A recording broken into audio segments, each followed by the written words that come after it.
ఈ సాయంకాల సమయంలో ఈ బైబిల్ స్టడీ ప్రార్థన కూడికి చేరి వచ్చిన మీకు వందనాలు స్తోత్రాలు చెల్లిస్తూ ఉన్నాను. చాలా సంతోషం, ఆసక్తి కలిగి మీరు ఇలా ప్రతి గురువారం దేవుని సన్నిధికి చేరి వస్తూ ఉన్నారు. ఆయన సన్నిధిలో ఉంటున్న మేళ్ల చేత నా దేవుడు మిమ్మల్ని తృప్తిపరచుదురుగాక. దూతల యొక్క సేవ అనే అంశం మీద గత వారంలో చాలా విషయాలు మనం నేర్చుకున్నాం. దూతల యొక్క సేవ అనే అంశం మీద ఈ వాక్యాలు ఏదైనా మీరు డౌట్ ఉంటే మీరు రాసుకొని మరలా వాక్యాన్ని ధ్యానించవచ్చు, ఒకవేళ అడగవచ్చు. అడగడానికి ఏమీ లేదు, ఎందుకంటే నేను విత్ ప్రూఫ్తో పాటు చెప్తున్నాను కాబట్టి మరలా ఆ వాక్యాలు మీరు ధ్యానించినప్పుడు ఇంకా విశదంగా మీకు అర్థమయ్యేటట్లు నా దేవుడు దైవ జ్ఞానాన్ని ప్రతి ఒక్కరికి దయచేదురుగాక. దూతల యొక్క సేవ గురించి మనం ధ్యానిస్తూ ఉన్నాం. దేవుడు మానవుని సృజించటానికి ముందుగా దేవదూతల్ని సృజించినట్లుగా మనం చదివాం.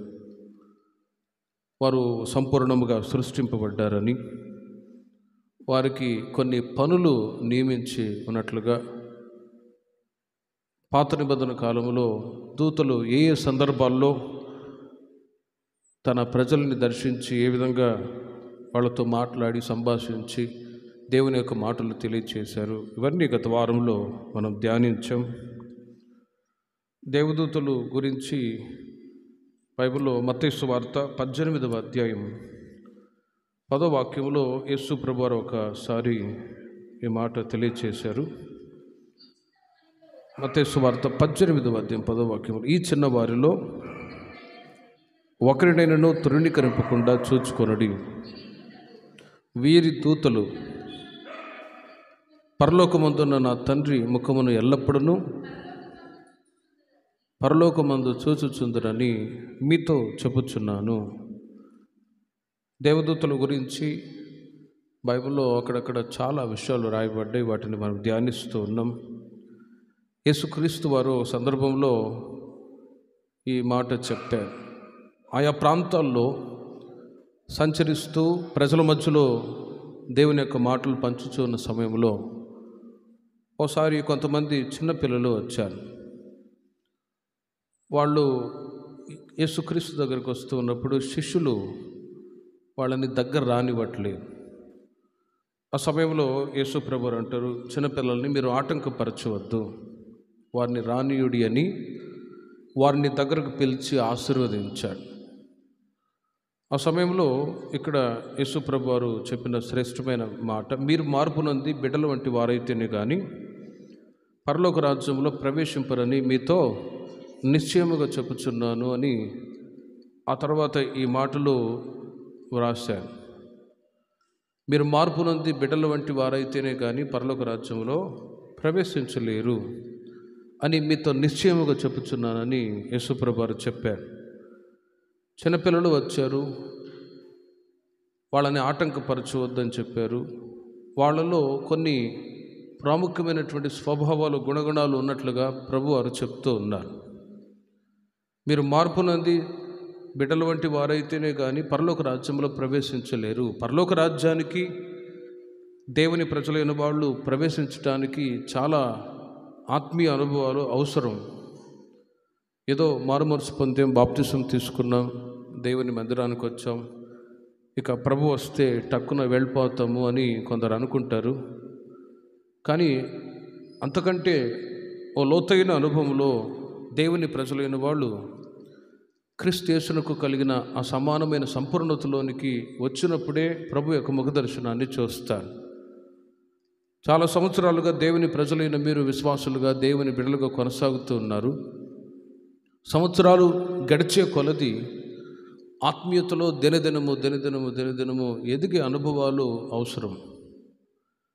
నామకార్థంగా ఏదో రావడం వెళ్ళడం అనే అనుభవాలు కాకుండా దేవుని సన్నిధికి వచ్చిన ప్రతిసారి మనం ఏం నేర్చుకున్నాం, ప్రార్థనలో ఎంతగా ఎదిగాం, ఆత్మీయ జీవితంలో ఎంతగా వర్ధిల్లాము అనేది మనల్ని మనమే పరిశీలించుకొని ప్రభు యొక్క రాజ్యంలో ప్రవేశించే గుంపులో ఉండినట్లు నా దేవుడు సహాయం చేయనుగాక.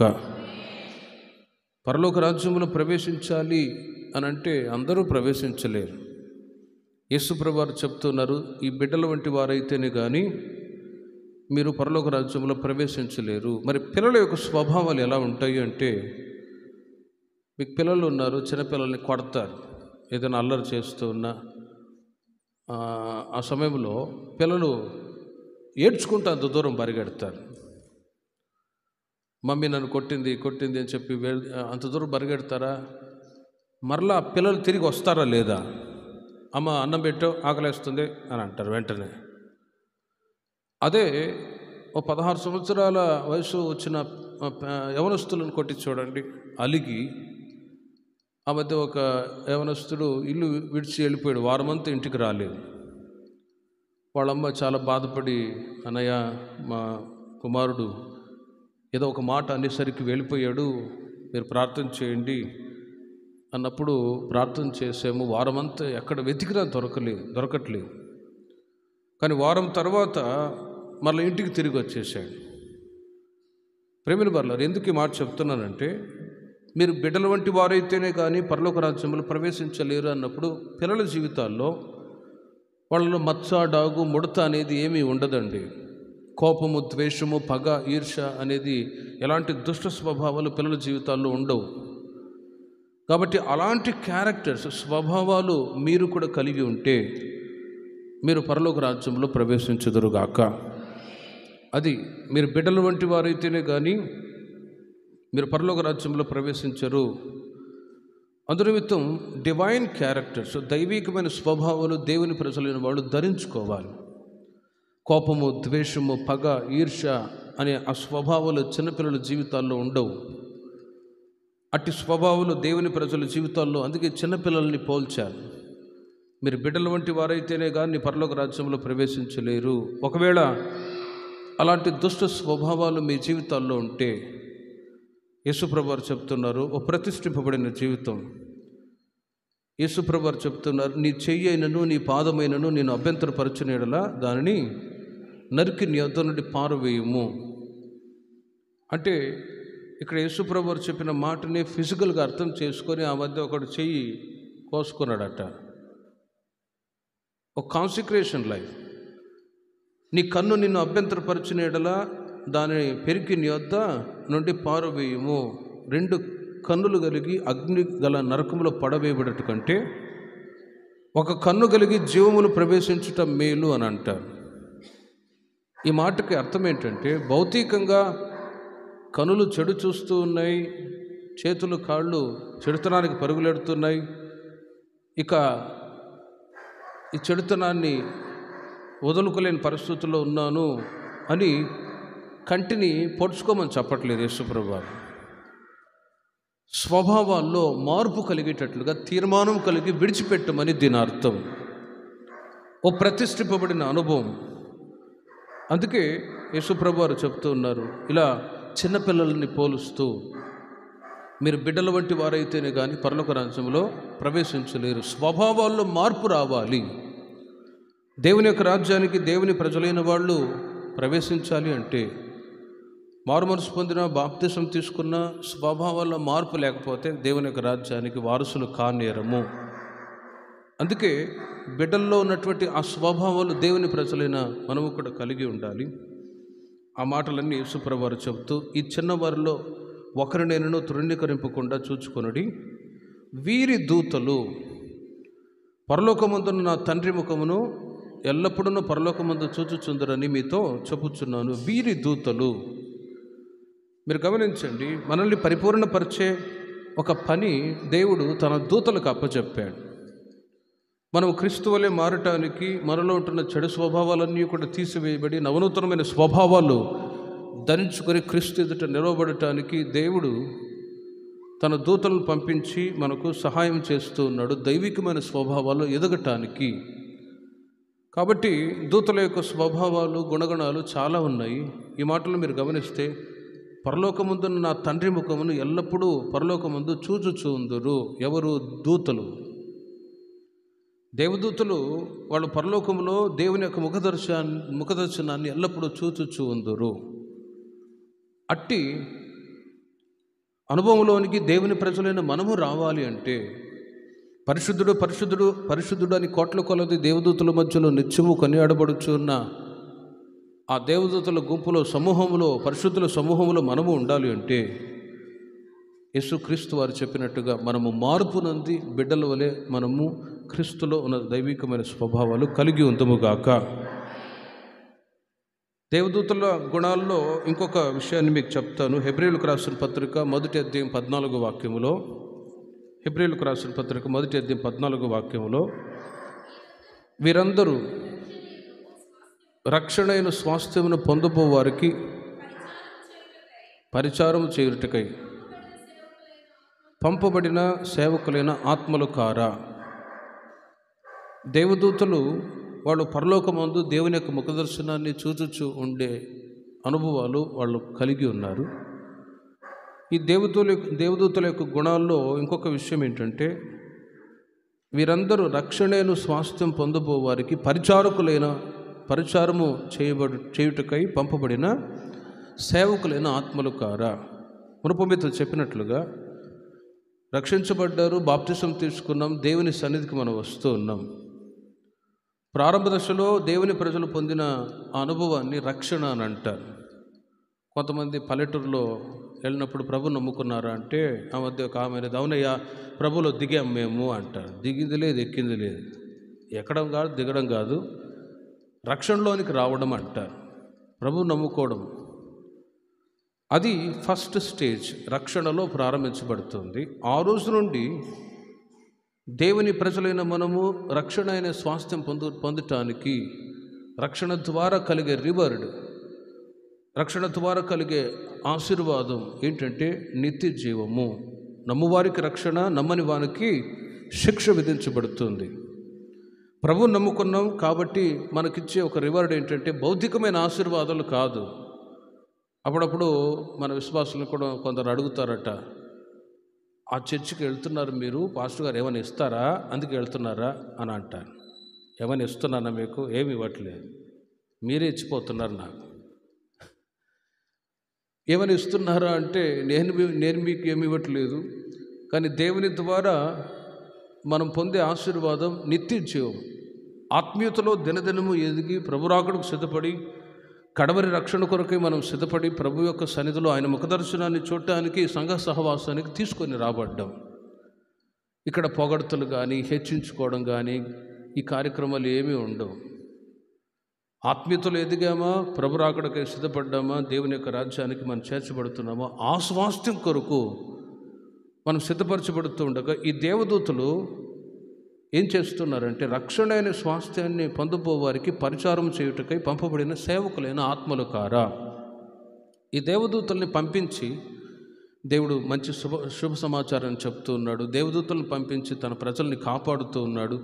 దేవదూతల్ని పంపించి తన ప్రజల పక్షమై యుద్ధం చేసేటట్లుగా గబ్రియేలు, మికాయేలు దూతల గురించి గత వారంలో మీకు చెప్పాను. కాబట్టి యేసుక్రీస్తు నమ్ముకున్న ఆ రోజు నుండి ప్రభు రాకడలో ఎత్తబడేంత వరకు, కడవరి రక్షణ మనం పొందేంత వరకు ఈ దేవుని యొక్క దూతలు మన ఆత్మీయ ఎదుగుదల కొరకు సహాయము చేయుచూ ఉన్నారు. ఆ సంగతి ఎరిగి ఇంకా రాబోయే రోజుల్లో బిడ్డల వలె మనం మార్పు చెందని స్వభావాలన్నీ కూడా మార్చుకుంటూ కొందరికి కోపం, ద్వేషం, పగ, ఈర్ష అవన్నీ మారాలి. నవీన స్వభావాన్ని ధరించుకొని పరలోక రాజ్యములో ప్రవేశించుదుముగాక. మరి క్రొత్త నిబంధన కాలంలో దేవదూతలు ఎక్కడెక్కడ వాళ్ళు పరిచర్య చేశారో కొన్ని మాటలు మీకు చెప్తాను. చాలా విషయాలు ఉన్నాయి, మీకు సాధ్యమైనంత వరకు క్లుప్తంగా చెప్పటాన్ని ముగిస్తాను. అయినా కూడా కంటిన్యూగా బైబిల్ స్టడీ ఉంటుంది కాబట్టి తరచుగా మీకు తెలియజేస్తాను. క్రొత్త నిబంధన కాలంలో దేవదూతలు ఎక్కడెక్కడ వాళ్ళు పరిచర్య చేశారు. లూకా సువార్త 1వ అధ్యాయము 11, 12, 13 వాక్యాల్లో మీరు చూడండి. ప్రభు దూత కనబడగా జకర్యా అతని చూచి అప్పుడు ఆ దూత అతనితో, జకర్యా భయపడకుము, నీ ప్రార్థన వినబడినది, నీ భార్య అయిన ఎలిజబెత్ నీకు కుమారుని కనును, అతనికి యోహానును పేరు పెట్టుదువు. చాలు. గమనించండి, అక్కడ ఎలిజబెత్, జకర్యా అనే భార్యాభర్త ఉన్నారు. వారు యాజకత్వం చేసేవాళ్ళు. వాళ్ళకి సంతానం లేక చాలా సంవత్సరాలు బాధపడుతూ ఉన్నారు. నిందను, అవమానాన్ని కూడా అనుభవిస్తూ ఉన్నారు.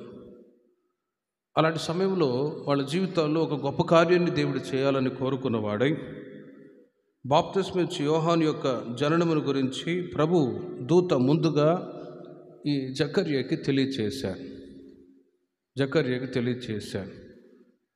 ఆలయంలో దేవుని యొక్క పరిచర్య చేస్తూ ఉన్నవాళ్ళు, వాళ్ళకి సంతానం లేదు. మరి ఎంత బాధ! మరి ప్రజలు వస్తూ ఉన్నారు, దేవుడు మీకు సంతానం అనుగ్రహించును గాక, ఆశీర్వదించబడుదురు గాక అని ఏదైనా బ్లెస్డ్ వర్డ్స్, ఆశీర్వచనాలు పలకాలి అంటే మరి ఈ జకర్యా, ఎలిజబెత్ భార్యాభర్తలు వీళ్ళు సంతానాన్ని పొందుకొని ఉంటేనే కదా ప్రజలు కూడా చెప్పగలరు. కాబట్టి వాళ్ళకి చాలా కాలం సంతానం లేకపోయిన సమయంలో 7వ వాక్యాన్ని మీరు చూడండి. ఎలిజబెత్ గొడ్రాలైనందున వారికి పిల్లలు లేకపోయిరి, మరియు వారిద్దరూ బహుకాలము గడిచిన వృద్ధులైరి, ఇక పిల్లలు ఎక్కడ పుడతారులే అని వారు దిగులుతో, అనాలోచనతో ఉన్నారు. కానీ ద పర్పస్ ఆఫ్ గాడ్, దేవుని యొక్క ఉద్దేశాలు ప్రతి ఒక్కరి జీవితాలలో నెరవేర్చబడతాయి. ఓ నీతిగల సంతతి, కొందరి జీవితాల్లో దేవుడు ఉన్నతమైన కార్యాలు చేసి ముఖ్యముగా పిల్లల్ని దేవుడు అనుగ్రహిస్తాడు. ఎందుకంటే వంశం పెరిగేటట్టుగా అని లోకరీతిగా అంటారు. కానీ బైబిల్ చెప్తుంది గొప్పవారుగా చేయటానికి దేవుడు పిల్లల్ని అనుగ్రహిస్తాడు, గొప్పవారినిగా చేయటానికి. కాబట్టి ఆనాడు జకర్యా, ఎలిజబెత్ వాళ్ళ జీవితాల్లో కూడా పిల్లలు లేకపోయి ఉన్నప్పుడు బహుకాలం గడిచిన వృద్ధులేరి, కానీ దేవుని యొక్క ఉద్దేశాలు ఏంటంటే వాళ్ళకి దేవుడు కుమారుని అనుగ్రహించి అక్కడ వాళ్ళకు పుట్టినటువంటి ఆ కుమారుడు ఒక గొప్ప పరిచర్య చేయాలని బాప్తిస్మా ఇచ్చి యోహానుగా పిలువబడ్డాడు. ఆ క్రింది వాక్యాలు మీరు చూడండి. ఆ దూత ఒక శుభవర్తమానం చెప్పింది. 14వ వాక్యములో, అతడు ప్రభు దృష్టికి గొప్పవాడై ద్రాక్షరసమైనను మద్యమైనను త్రాగక, తన తల్లి గర్భమున పుట్టినది మొదలుకొని పరిశుద్ధాత్మతో నిండుకొనిన వాడై. చూడండి, ప్రభు దృష్టికి గొప్పవాడై. పిల్లల్ని దేవుడు ఎందుకు ఇస్తాడంటే గొప్పవాళ్ళుగా చేయటానికి. కనుకనే ఆ శుభవర్తమానం జకర్యాకు తెలియచేసినప్పుడు జకర్యా సంతోషపడ్డాడు. చాలా సంవత్సరాలైనా పిల్లలు లేదు కదా, దేవుడు ఇస్తాడా లేదా అనుకున్నాము. దేవుని యొక్క ఉద్దేశాలు, దేవుని యొక్క పని చేస్తున్నాం కాబట్టి దేవుడు ఇచ్చాడు అని, ఇస్తున్నాడని విశ్వసించాడు ఆ దూత చెప్పిన మాటని. తద్వారా వారికి కుమారుడు పుట్టాడు. ఆ కుమారుడికి యోహానని పేరు పెట్టారు.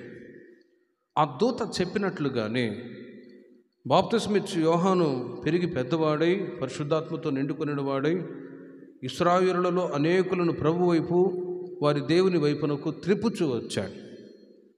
ఎంత గొప్ప వ్యక్తిగా దేవుడు మార్చారంటే, శాస్త్రులు, పరిసయ్యులు కూడా ఒక చోట ఉంటే, శాస్త్రులారా, పరిసయ్యులారా, సున్నము కొట్టిన సమాధులారా, మారు మనసు తగిన ఫలాలు ఫలించుడి అని వాళ్ళను గద్దించి ఓ ప్రవక్తగా, ఖచ్చితంగా ఖండించే ఒక ప్రవక్తగా దేవుడు ఎన్నిక చేసుకున్నాడు. దేవునికి మహిమ కలుగును గాక. ప్రేమిన వారలారా, దేవుని యొక్క దూత ఇక్కడ బాప్తిస్మా ఇచ్చే యోహాను యొక్క జననాన్ని గురించి ప్రభు దూత ముందుగా తెలియచేశాడు. ఈ మాటను బట్టి కొన్ని సందర్భాల్లో కుటుంబాల్లో కొందరు సంతానం లేకుండా బాధపడుతూ ఉండవచ్చు. కానీ ఈ వాక్యాన్ని బట్టి చెప్తున్నాను, ఖచ్చితంగా బహుకాలము గడిచిన వృద్ధులైనా కూడా కర్నూలులో సేవ చేస్తున్నప్పుడు ఒక కుటుంబం ఉండేది. వాళ్ళకి పెళ్ళి 20 సంవత్సరాలండి. 20 సంవత్సరాలు అయినా కూడా దేవుడు వారికి మగబిడ్డని ఇచ్చాడు. దేవునికి మహిమ కలుగును గాక. 20 సంవత్సరాలు పెళ్ళి, ఏదో ఒక 5-6 సంవత్సరాలు అని అనుకుంటారు. కొన్నిసార్లు దేవుడు మేలు చేస్తాడా చేయడా అని ఖచ్చితంగా విశ్వసించండి. సంఘములో సంతానం లేని వారికి దేవుడు సంతాన భాగ్యాన్ని నిశ్చయముగా నా దేవుడు దయచేయుదురుగాక. విశ్వాసముతో నిరీక్షణతో ఎదురు చూచే అనుభవం. 1 అధ్యాయం 24వ వాక్యములో, ఆ దినములైన పిమ్మట అతని భార్య ఎలిజబెత్ గర్భవతి మనుషులలో నాకుండిన అవమానమును తీసివేయుటకు, చూడండి, మనుషులలో నాకుండిన అవమానమును తీసివేయుటకు. మనుషుల్లో ఉండే అవమానం ఏంటంటే, ఆమెకు సంతానం లేనప్పుడు గొడ్రాలు అని ఒకవైపు మనసులో తిట్టుకుంటారు. మరలా ఏదైనా శుభకార్యాలు జరిగినప్పుడు, ఫంక్షన్ జరిగినప్పుడు పిలుస్తారా? పిలవరు. అవమానం. కానీ ప్రేమిన వాళ్ళరా, ఖచ్చితంగా అట్టి అవమానాల్లో ఎవరైనా ఉంటే దేవుని యొక్క దూత దేవుని ప్రజలైన మీకు కూడా శుభవర్తమానాన్ని చెప్పి సంతాన భాగ్యాన్ని దయచేయుదురుగాక. లూకా సువార్త 1 అధ్యాయం 28, 29, 30, 31 వాక్యంలో యేసుక్రీస్తు వారు యేసు యొక్క జననాన్ని గురించి ఒక దూత ముందుగా తెలియచేశాడు. ఆ దూత లోపలికి వచ్చి ఆమెను చూచి, దయాప్రాప్తురాలా, నీకు శుభము, ప్రభువు నీకు తోడై ఉన్నాడని చెప్పాను.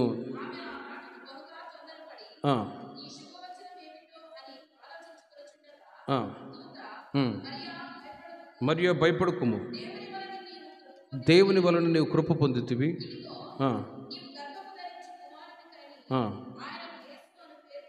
చాలు, యేసు అని పేరు పెట్టుదువు. చూడండి, ఇక్కడ కూడా దేవుని యొక్క దూత.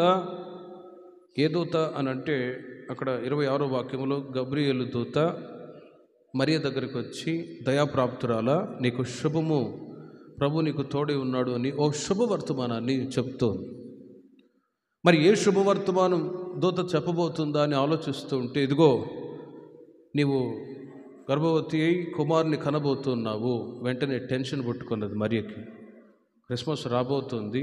ఈ సందర్భాన్ని మాటిమాటికి చాలా సార్లు మీరు విని ఉండవచ్చు. ఒక లోతైన విషయాన్ని మీకు చెప్తాను, ఆలకించండి. దయాప్రాప్తురాలా, నీకు శుభము అని అన్నప్పుడు, సంతానాన్ని దేవుడు ఇస్తాను అన్నప్పుడు దూత ద్వారా తెలియచేస్తే మరియ భయపడిపోతుంది.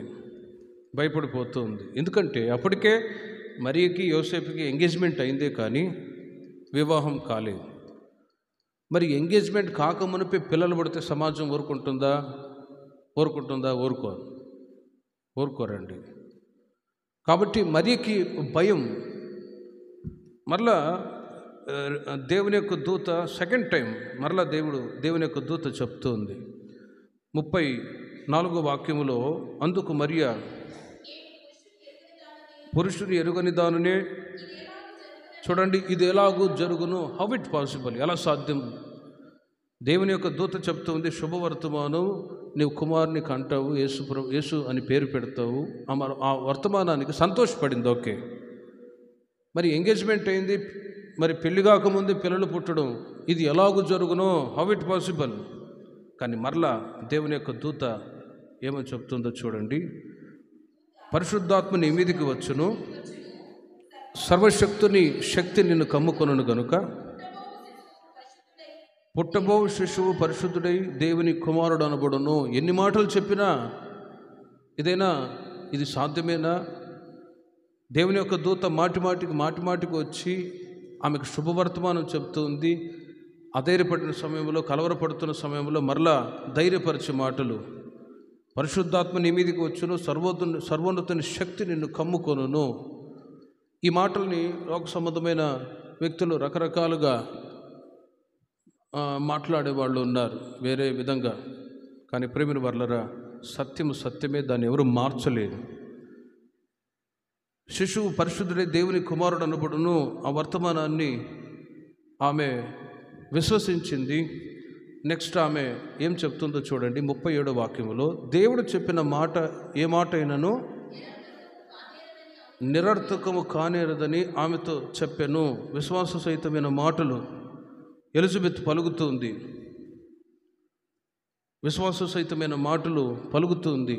ఎలిజబెత్. దేవుడు చెప్పిన ఏ మాట అయినా నిరర్థకము కానేరదు, ధైర్యంగా ఉండు అన్నప్పుడు మరియా చూడండి, మరలా ఆమె దూతతో చెప్తూ ఉన్న మాట, నీ మాట చొప్పున నాకు జరుగునుగాక. అంతట దూత ఆమె యొద్ద నుండి వెళ్ళెను. అక్కడ ఒక ముఖ్యమైన మాట ఏంటంటే, నీ మాట చొప్పున నాకు జరుగునుగాక. The will of God. దేవుని యొక్క చిత్తానికి ఆమె తన్ను తాను అప్పచెప్పుకున్నదండి. వివాహం కాలేదు, ముందే పిల్లలు పుడితే సమాజం ఎవరైనా ఏమని అనుకుంటారు కదా, ఇది ఎలా సాధ్యము అని మరి అన్నదా. మరలా దేవుని యొక్క దూత ధైర్యపరిచినప్పుడు, ఇది దేవుడు చెప్పిన మాటే కదా, తన దూతను పంపించి, ఇప్పుడు ఒకవేళ నిరాకరిస్తే, లోతుగా వాక్యాన్ని ధ్యానిస్తే, మరియా అనే మాటకి కన్నీరు అని అర్థం. కన్నీరు అని అర్థం. ఆనాడు చాలామంది స్త్రీలు ఉన్నారు, కానీ పర్టికులర్గా దేవుడు మరియనే దేవుడు ఎందుకు ఎన్నుకున్నాడో ఆలోచించి చూడండి. చాలామంది స్త్రీలు ఉన్నారు ఆ రోజుల్లో అక్కడ, కానీ మరియనే దేవుడు ఎందుకు ఎన్నుకున్నాడంటే ఆమెలో దైవభక్తికి సంబంధించిన గుణగణాలు చాలా ఉన్నతంగా ఉన్నాయి. హల్లెలూయా. అందుకే మరి అంటే ఈ రోజుల్లో ఆర్సి వాళ్ళు ఎక్కువగా ఆమెను పూజిస్తారు. ఆమె లేకుండా యేసుప్రభు వారు ఎట్టొచ్చారు అని వాళ్ళు చెప్తూ ఉంటారు. ఏదేమైనా కూడా వాళ్ళ కాంగ్రిగేషన్లో అలా ఉంటుంది. కానీ యేసుక్రీస్తు మరియ ద్వారా ఈ లోకానికి వచ్చినప్పుడు, ఆ సందర్భంలో దూత చెప్పిన మాటను బట్టి మరియ ఒక భయంకరమైన బాధకరమైన పరిస్థితుల్లో, ఇప్పుడు పిల్లలు పుడితే ఏమనుకుంటారని సమాజం వెలివేస్తుందేమో అని భయంతో ఉన్నా కూడా, ఎవరు ఏమనుకున్నా సరే ప్రభు యొక్క చిత్తం నా పట్ల ఇలా నెరవేర్చబడుతుంది అని ఎరిగి ఆమె దేవుని యొక్క చిత్తాన్ని చేయటానికి దూత చెప్పిన మాటను విశ్వసించి ఆమె ఒప్పుకున్నది. నీ మాట చొప్పున నాకు జరుగునుగాక. దేవుని యొక్క చిత్తాన్ని దేవుని ప్రజలైన మనం చేయగలగాలి. కొన్నిసార్లు మంచి వార్తలు వస్తాయి, కొన్నిసార్లు నమ్మశక్యము కాని మాటలు కూడా మన జీవితాల్లో అప్పుడప్పుడు దూత ద్వారా దేవుడు తెలియచేస్తాడు. కానీ ఏదైనా కూడా దేవుని ద్వారా వచ్చే ప్రతి మాటని మనం ఖచ్చితంగా విశ్వసించదుముగాక. కాబట్టి ప్రియమైన వారలారా, ఒకటి, బాప్తిస్మిచ్చి యోహాను జననాన్ని గురించి దూత చెప్పారు. రెండవది, యేసు క్రీస్తు యొక్క జననాన్ని గురించి దేవుని యొక్క దూత చెప్పినట్లుగా మనం చూస్తూ ఉన్నాం. మత్తయి సువార్త 4వ అధ్యాయం 2వ వాక్యములో యేసు 40 రోజులు ఉపవాసం ముగించినప్పుడు దేవదూతలు ఆయనకు పరిచర్య చేశారు. ఇప్పుడు చదవండి, 4వ అధ్యాయం 2వ వాక్యంలో, అపవాది చేత శోధింపబడుచుండెను, ఆ దినములలో ఆయన ఏమీ తినలేదు. చూడండి, ఆయన ఆకలి కొనగా 40 రోజులు ఉపవాసం ఉన్నాడు. ఆ తర్వాత ఆకలి కొనగా ఇక వెంటనే శోధకుడు ఆయన ఎద్దుకు వచ్చి, ఇదిగో నీవు దేవుని కుమారుడైతే ఈ రాళ్లను రొట్టెలుగా అగునట్లు ఆజ్ఞాపించు అంటాడు శోధకుడు. ప్రేమిల వారలారా, ఎప్పుడైతే మీరు ఉపవాసం ఉంటారో అప్పుడే శోధకుడు వస్తాడు. ఎప్పుడైతే మీరు ఆత్మీయతలు ఎదగటానికి ఇష్టపడుతూ ఉంటారో అప్పుడే శోధకుడు ఎదురవుతాడు. స్పిరిచువల్ లైఫ్లో ఎదగటానికి ఎంత ఇష్టపడుతూ ఉంటారో మరొక వైపు శోధనలు కూడా ఎదురవుతాయి. కానీ జయ జీవితానికి పునాది ఉపవాస ప్రార్థన. హల్లెలూయా. యేసుక్రీస్తు వారు బాప్తిస్మిచ్చి యోహాను గారి దగ్గర బాప్తిసం తీసుకున్నారు. 33.5 సంవత్సర కాలంలో 30 సంవత్సరాలు తల్లిదండ్రి దగ్గర విధేయత కలిగి, 30 సంవత్సరాలు వయసు రాగానే తల్లిదండ్రి వారిని విడిచిపెట్టి పరలోక రాజ్య సువార్త చెప్పడానికి బయలుదేరి వెళ్ళారు. బాప్తిస్మిచ్చి యోహాను గారి దగ్గర బాప్తిసం తీసుకున్నారు. తర్వాత 40 రోజులు ఉపవాసం ఉన్నప్పుడు ఆయన ఆకలి కొనగా శోధకుడు వచ్చాడు. కాబట్టి ఈ మాటను బట్టి బాప్తిసం తీసుకున్నప్పుడు ఉపవాసం నుండి ఆత్మీయంగా ఎదుగుతూ ఉన్నప్పుడు శోధకుడు వస్తాడు. దేవుని ప్రజల దగ్గరికి కూడా శోధిస్తాడు. అక్కడ శరీరాశ, నేత్రాశ, జీవపుడంబము అనే 3 శోధనలు యేసు ప్రభు యొద్ద తీసుకుని వచ్చాడు. ఒకటి శరీరాశ. ఆకలి కొన్నాడు. ఆకలి కొనగా యేసుక్రీస్తు వారి దగ్గరకు వచ్చి ఈ రాళ్ళను రొట్టెలుగా చేసుకోమంటే, వాక్యం అనే ఆత్మ ఖడ్గము చేత సాతాన్ని జయించాడు. మనుషుడు రొట్టె వలన మాత్రం కాదు, దేవుని నోటి నుంచి వచ్చే ప్రతి మాట వలన బ్రతుకును. సాతాను పారిపోయాడు. మరలా ఇంకోసారి శోధకుడు వచ్చి 5వ వాక్యములో అంతటా అపవాది పరిశుద్ధ పట్టణమునకు ఆయనను తీసుకొని పోయి దేవాలయపు శిఖరమున ఆయనను నిలవబెట్టి, నీవు దేవుని కుమారుడైతే క్రిందికి దుమ్ముకుము. చూడండి, ఇంకో శోధన. ఒకటి శరీరాశ, నేత్రాశ. నిన్ను గూర్చి తన దూతలకు ఆజ్ఞాపించును, నీ పాదం ఎల్లప్పుడూ రాతికి తగలకుండా వారు నిన్ను చేతులతో ఎత్తుకొందురు అని వ్రాయబడలేదా? సాతాను గాడికి కూడా వాక్యం తెలుసండి.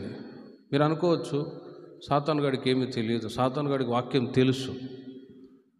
మనకు వాక్యం తెలుసు, సాతాను గాడికి వాక్యం తెలుసు. కనుక వాక్యాన్ని పెట్టి అక్కడ యేసు ప్రభువుని శోధిస్తూ ఉన్నాడు. వాక్యంలో రాయబడింది కదా.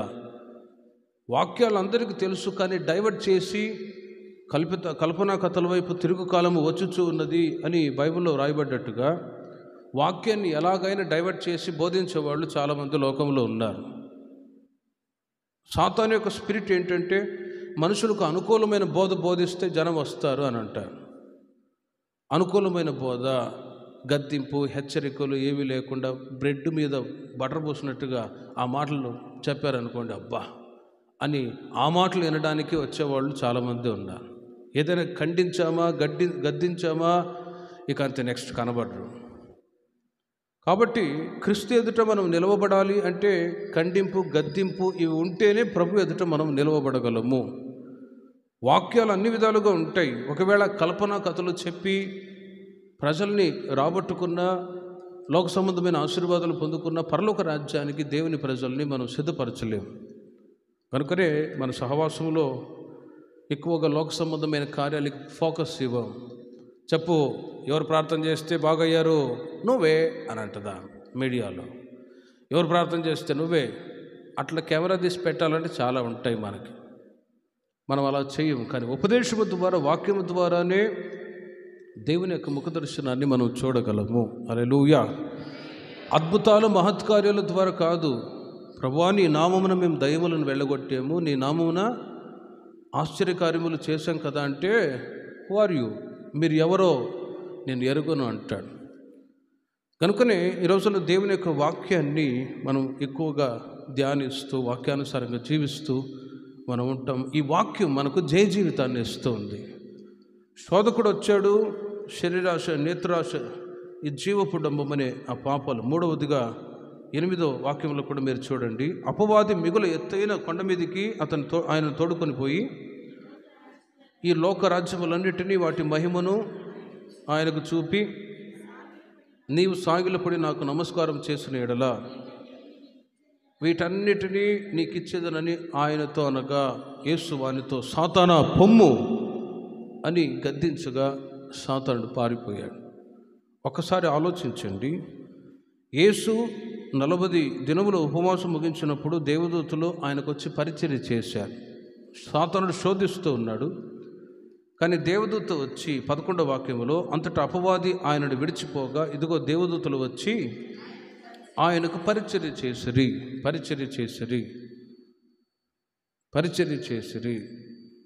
దేవదూతలు వచ్చి పరిచర్య చేశారు. ఒకసారి ఆలోచించండి. సాతానుగాడు శోధిస్తూ ఉంటాడు. కానీ లోకంలో ఉన్నవానికంటే మనలో ఉన్న యేసయ్య గొప్పవాడు అని ఎరిగి వారిని జయించటానికి ఒకటి ఉపవాస ప్రార్థన, రెండవది దేవుని యొక్క వాక్యం అవసరం. ఈ రెండు ఉంటే ఖచ్చితంగా దేవుని ప్రజలైన మీరు, మనము జయ జీవితాన్ని జీవించదుము గాక. ఉపవాస ప్రార్థన లేకపోయినా జయం పొందలేము. కొన్నిసార్లు దయ్యాలు పట్టిన వాళ్ళు వస్తారు. ఆ మధ్య తిరుపతి దగ్గర సేవ చేస్తున్నప్పుడు ఒక ఆమెకు దయ్యం పట్టింది. ఎంత ప్రార్థన చేసినా నెలంతా దయ్యం పోవట్లేదు. వాక్యంలో ఉన్నట్టుగా ఉపవాస ప్రార్థన వలనే తప్ప ఇవి తొలగిపోవు అనే మాట ఆలోచించి ఒక 2-3 రోజులు ఉపవాసం ఉండి ప్రార్థన చేస్తే ఆ సహోదరికి దేవుడు విడుదల దయచేశాడు. రెండవది, వాక్యాలు ఉన్నప్పుడు కూడా జయ జీవితాన్ని జీవించగలం. ఏదైనా కష్టాలు, సమస్యలు, నిందన, అవమానాలు మీ జీవితాలు ఎదురయ్యాయనుకోండి, వాక్యాలు మీకు గుర్తుకు రావాలి. వాక్యాలు మీకు గుర్తుకొచ్చినప్పుడు ఎలాంటి సమస్యలకి దేవుని ప్రజలు గురి కారు. ఆ మధ్య నేను ఇంతకు మునుపు సేవ చేస్తున్న స్థలంలో ఒక సహోదరి మందిరానికి వచ్చేది. ప్రతి ఉదయాన్నే నేను గాడ్స్ మన్నా అని వాక్యాలు పంపిస్తూ ఉండేవాడిని బిలీవర్స్కి, విశ్వాసులకి. ఓసారి వాళ్ళ ఇంట్లో భర్త భయంకరమైన త్రాగుడు పోతాడు. ఆ భర్త ఎప్పుడు చూసినా కొట్టేవాడు, బాధ పెట్టేవాడు. ఇద్దరు చిన్నపిల్లలు, మగపిల్లలు. ఆ సహోదరి ఇక ఆ నైట్ సూసైడ్ చేసుకుందాం అనుకున్నదట. ఆత్మహత్య చేసుకొని చనిపోదామని ఆలోచనతో ఉన్నదట. సడన్గా ఉదయాన్నే నేను వాక్యాన్ని పంపించాను. నీ భారము యెహోవా మీద మోపుము, ఆయన నిన్ను ఆదుకుంటాడు, నీతిమంతులను ఆయన ఎన్నడూ కదలనీయడు అనే మాట. ఇక 9 గంటలకి ఫోన్ చేసింది. అన్నయ్య, రాత్రి నా భర్త తాగేసి వచ్చి చాలా చిత్రవద చేసి బాధ పెట్టాడు, కాబట్టి చనిపోదాం అనుకున్నాను, కానీ ఉదయాన్నే ఈ మాట చూసినప్పుడు నేను ఆదరించబడ్డాను అని చాలా సంతోషపడిందండి. దేవునికి మహిమ కలుగునుగాక. ఇంకొక విషయాన్ని చెప్తాను, మీరు ఆలోచించండి. సరే, ఆ మాటను బట్టి ధైర్యపరచబడిందా? ఆ వాక్యాన్ని పట్టుకొని ఆమె ఇంకా ధైర్యంగా ఉండి జయ జీవితాన్ని జీవించవచ్చు కదా. కొద్ది రోజులకి ఆ కుటుంబంలో జరిగిన సంఘటన ఏంటంటే, ఆ సహోదరి చూడటానికి చాలా అందంగా ఉంటుంది. 2 మగపిల్లలు, భర్త త్రాగుడుబోతాడు. వాక్యము ద్వారా ఆమె ధైర్యపరచబడుతుంది. మంచి బిలీవర్ అని నేను సంతోషపడుతూ ఉండేవాడిని. తరచుగా ఒక వ్యక్తిని మందిరాన్ని తీసుకొని వచ్చేది. అనే మా బంధువు అని అనేది. సరే, ఎవరో లే అని ఇప్పుడు చర్చికి వస్తూ ఉంటారు. అందరూ భక్తులని చెప్పగలమా? అందరూ విశ్వాసులే. అప్పుడప్పుడు ఆయా సందర్భాల్లో పిశాసులు కూడా మారుతుంటారు కదా. కాబట్టి సరే మంచిదే అమ్మా అన్నాను. సడన్గా ఒక రోజు ఫోన్ చేశారు బిలీవర్స్, పలాని ఒక ఏరియా నుంచి. అన్నయ్య, పలాని సహోదరి కెరోసిన్ పోసుకొని ఆత్మహత్య చేసుకున్నది, హాస్పిటల్ అడ్మిట్ అయింది రండి అని. హాస్పిటల్ అడ్మిట్ అయింది రండి, శరీరం అంతా కాలిపోయింది, అని వచ్చి చూడండి, ప్రార్థన చేయండి అంటే, అప్పుడు అర్జెంటుగా పరిగెత్తుకొని వెళ్ళి హాస్పిటల్లో చూస్తే ఆ సహోదరి శరీరం మొత్తం కాలిపోయిందండి. నేను అప్పుడే ఫస్ట్ చూడడం, కాలిపోయిన మనిషిని భయం వేస్తుంది, దయ్యములా కనబడుతుంది. అంతవరకు చూడటానికి ఎంత అందంగా ఉన్నదో ఆమె సహోదరి, కానీ శరీరం అంతా కాలిపోయి ఇంతవరకు మొత్తం దయ్యములాగా మారిపోయింది. శ్యామన్న నీళ్ళు కావాలి అంటూ నాకు భయం వేస్తుంది. రే నీళ్ళు అంటావు ఇవ్వరా బ్రదర్తో. చూడండి, ఆమె పరిస్థితి చాలా దారుణంగా ఉందండి. ఏ ఒక్కరు కూడా ఆమె దగ్గరికి రావట్లేదు. వాళ్ళ నాన్న డాక్టర్, వాళ్ళ అమ్మ జాబ్ హోల్డర్, కానీ వాళ్ళ తల్లి కానీ తండ్రి కానీ సహోదరులు కానీ ఏ ఒక్కరూ ఆమె దగ్గరికి రాలేదు. ఆమె పరిస్థితి అక్కడ ఉన్న తోటి విశ్వాసి చెప్పాడు, అన్నయ్య ఈ మందిరానికి వచ్చింది కానీ వేరే వ్యక్తితో అక్రమ సంబంధం పెట్టుకున్నది, కాబట్టి భర్తకు తెలిసింది, గొడవలు అయ్యాయి. ఇక ఆ మూమెంట్లో ఆమె ఏమి చేయలేని పరిస్థితుల్లో ఆత్మహత్య చేసుకున్నది. ఇక ఈమె పరిస్థితి ఇలా ఉంది. ఇప్పుడు ఏ ఒక్కరు కూడా రావట్లేదు. వారమంతా హాస్పిటల్లో ఉన్నది. ఆ సహోదరి చనిపోయింది. ఎందుకు ఈ మాట చెప్తున్నానంటే, ఆ సహోదరిని బట్టి నేను ఒకవైపు బాధపడ్డాను. ఎందుకంటే మంచి బిలీవర్, దేవుని యొక్క వాక్యాలు తెలుసు, ప్రార్థన తెలుసు, ఆధ్యాత్మిక జీవితంలో సంఘ సహవాసములు ఎంతగా చక్కగా ఎదుగుతూ ఉన్నది. కానీ భర్త పెట్టే ఆ టార్చర్ తట్టుకోలేక సూసైడ్ స్పిరిట్ ఎట్లుంటుందంటే, చనిపోవాలి అన్నాం అనుకోనండి, సాతానుడు ఆ మాటని పట్టుకొని ఇదిగో చచ్చిపో అనేటట్లుగా ఇంకా ప్రేరేపిస్తాడు. అందుకే దేవుని ప్రజలైన వాళ్ళతో తరచుగా చెప్తూ ఉంటాను, మన నోట ఎప్పుడూ నెగిటివ్ కాకుండా ఓ మంచి విశ్వాస సహితమైన మాటే మనం పలుకుదుము గాక. నెగిటివ్ వచ్చిందా ఆ మాటని పట్టుకొని సాతానుగాడు క్రియ చేస్తాడు. ఆ సహోదరి ఆ బాధకి తట్టుకోలేక అలా చేసుకున్నది. కానీ ప్రియమైన వర్లరా, నేను చాలా బాధపడ్డాను. ఓ మంచి బిలీవర్ కదా, వాక్యము ద్వారా ధైర్యపరచబడింది. కానీ జీవితంలో కొన్ని వాక్యానుసారంగా జీవించలేని పరిస్థితులను బట్టి ఆమె శ్రమ తెచ్చిపెట్టుకున్నది. చివరికి పాపపు జీతం మరణము అని. వెంటనే ఆ సహోదరి ఆ సమయంలో ఫోన్ ఇచ్చింది, అన్నయ్య పలాని వ్యక్తికి మీరు ఫోన్ చేయండి, ఆయన వచ్చి డబ్బులు ఏమైనా ఇస్తాడేమో అంటే, నాకు తెలియదు కదా, ఫోన్ చేశాను. బ్రదర్ మీరు రండి, రండి డబ్బులు అవసరమా అంటే ఎవరు రావట్లేదు, నేనే ఉన్నా, బ్రదర్ ఉన్నాం. డబ్బులు అవసరమంట, మీరు వచ్చి చూడండి అంటే బ్రదర్ నేను ఇక్కడ లేను, హైదరాబాద్లో ఉన్నాను, కాముకు తప్పించేసుకున్నాడు. చూడండి ఎవరు ఆ వ్యక్తి. ఈమె ఎవరినైతే నమ్ముకున్నదో, భర్తను కాకుండా అక్రమ సంబంధంతో ఉన్నదో ఆ వ్యక్తి కూడా చివరి మూమెంట్లో హ్యాండ్ ఇచ్చి పారిపోయాడండి. ఇలాంటి విషయాలు చాలా చెప్పవచ్చు, కానీ ఓ సందర్భం వచ్చింది కాబట్టి చెప్తూ ఉన్నాను. ఎందుకు మాట చెప్తున్నాను అంటే, వాక్యాలు వింటూ ఉన్నారు, ప్రార్థనలకు వస్తూ ఉన్నారు, కానీ జీవితంలో కఠినమైన సమస్యలు, భర్త ద్వారా వచ్చే ఇబ్బందులు, వీటిని సహించలేని పరిస్థితుల్లో తొట్టిల్లిపోయి వాక్యానుసారంగా జీవించకుండా పవిత్రతను కోల్పోయినప్పుడు చివరికి మరణాన్ని అనుభవిస్తూ ఉంటారు. జయ జీవితం అవసరం. కష్టాలు వస్తాయి, ఇబ్బందులు వస్తాయి, నిందలు అవమానాలు వస్తాయి, భర్త ద్వారానో భార్య ద్వారానో పోరాటాలు వస్తాయి. మనకు రాకుండా బరగొడ్లకు వస్తాయా, గేదెలకు వస్తాయా? వస్తాయి. కానీ జయ జీవితాన్ని జీవించదుముగాక. ఆనాడు యేసుక్రీస్తు వారిని కూడా శోధించడానికి సాతానుగాడు ప్రయత్నం చేశాడు. కానీ ఉపవాస ప్రార్థన, రెండవది by the word of God, వాక్యము, ఈ రెండు దేవుని ప్రజల జీవితాల్లో ఉందనుకోండి, ఎక్కడ ఇంట్లో భార్య ద్వారా కానీ, భర్త ద్వారా కానీ, పిల్లల ద్వారా కానీ, ఎవరి ద్వారా శోధనలు వచ్చినా కూడా నా దేవుడు మీకు జయ జీవితాన్ని అనుగ్రహించుదురుగాక. యేసు జయించినట్లుగా మనకు కూడా దేవుడు జయం అనుగ్రహించుదురుగాక. లూకా సువార్త 22వ అధ్యాయము 41, 42, 43 వాక్యాలు మీరు చూడండి. యేసు గెత్సెమనీలో ప్రార్థించినప్పుడు ఒక దూత ఆయనకు కనబడి ఆయనను బలపరిచినట్లుగా వాక్యంలో చదువుతూ ఉన్నాం. వారి యొద్ద నుండి రాతివేతంత దూరం వెళ్ళి మోకాళ్ళలోని, తండ్రి ఈ గిన్నె నా యొద్ద నుండి నీ చిత్తమైతే తొలగించుము, అయినను ఆ ఇష్టం కాదు, నీ చిత్తమే సిద్ధించునుగా కానీ ప్రార్థించును. చూడండి, అప్పుడు పరలోకము నుండి ఒక దూత ఆయనకు కనబడి ఆయనను బలపరచెను. హల్లెలూయా.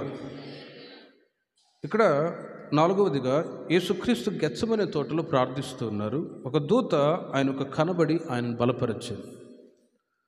సర్వలోక ప్రజలు చేసినటువంటి పాపభారముతో నింపబడినటువంటి ఒక పాత్ర ఆయన ఎదుట పెట్టబడి ఉన్నది. గెత్సెమనే తోటలో యేసు ప్రభు వారు శిష్యులు ప్రార్థించడానికి వెళ్ళారు.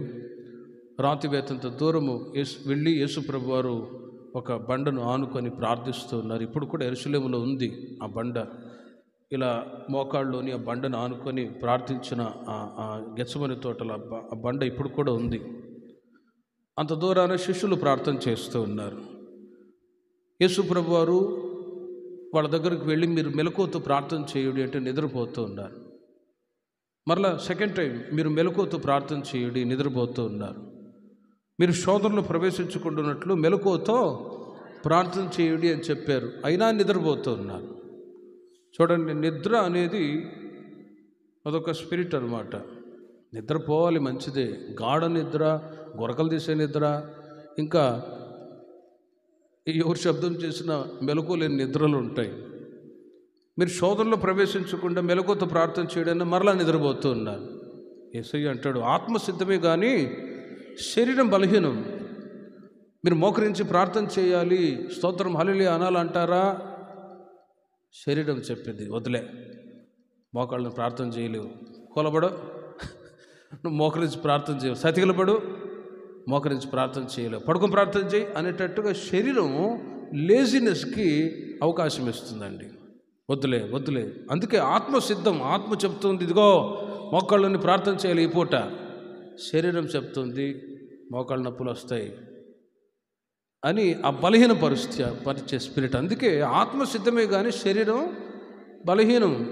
అందుకే తల్లి అడిగింది, అన్నయ్య పడుకుని ప్రార్థన చేసుకోవచ్చా అన్నది. బైబిల్లో చూస్తే ఎక్కడ లేదమ్మా. సాగిలపడి సాష్టాంగ నమస్కారం చేసి ప్రార్థన చేసేటట్లుంది, కానీ పడుకుని నిద్రపోతే ఇంకేమో ప్రార్థన వచ్చిద్దా? రాదు. కాబట్టి మోకాళ్ళు బలంగా ఉన్నప్పుడే మనం మోకరించి ప్రార్థన చేయదుముగాక.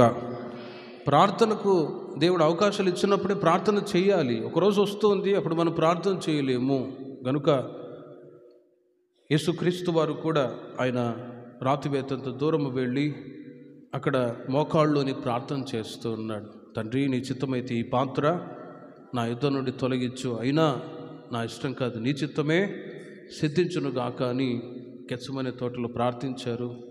ఆ సమయంలో కూడా మనోవేదనతో ఇప్పుడు ఈ ప్రార్థన అయిన తర్వాత యేసుక్రీస్తుని యోధా వచ్చి ఆయన సిలువకు అప్పచెప్పబోతూ ఉన్నాడు. శ్రమ అనుభవించవలసిన పరిస్థితులు ముందుగానే యేసయ్య పసిగట్టి తెలుసుకొని, ప్రభువా తండ్రి, ఈ పాత్ర నీ చిత్తమైతే తొలగించు, అయినా యేసయ్యకు తెలుసు ఇప్పుడు యోధా వస్తాడు, 30 వెండి నాణ్యాలకు నన్ను పట్టుకొని అప్పగించేస్తాడు తీసుకొని, ముందుగా తెలుసు కనుకనే ఆ భయంకరమైన ఆ శ్రమ అనుభవించడానికి ముందుగా ఒకవేళ తండ్రి తప్పిస్తాడేమో అని నీ చిత్తమైతే తొలగించు, అయినా నా ఇష్టం కాదు, నీ చిత్తమే అని ద విల్ ఆఫ్ గాడ్, తండ్రి యొక్క చిత్తానికి యేసుక్రీస్తు తను తాను అప్పగించుకున్నారు.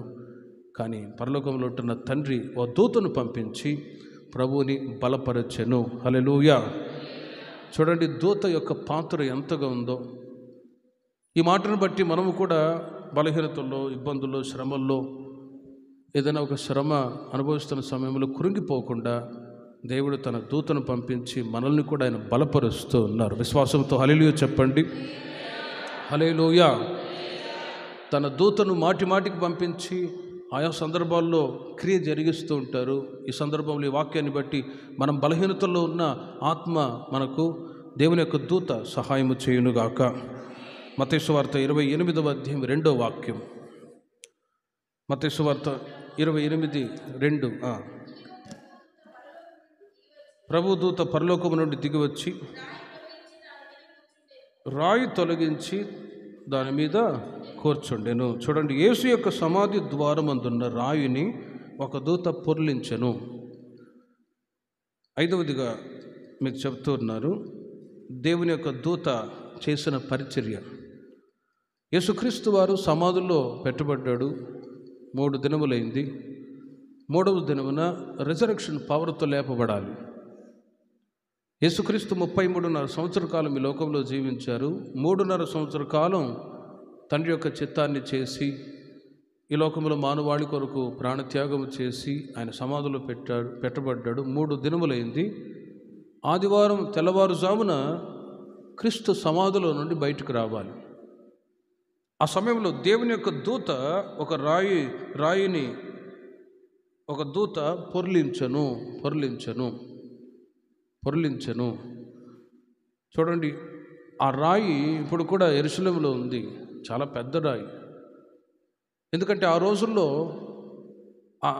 ఒక సమాధి, ఎవరైనా ఒక ముఖ్యమైన వ్యక్తి చనిపోతే జాగ్రత్తగా ఆయన యొక్క శవాన్ని భద్రపరిచేవాళ్ళు.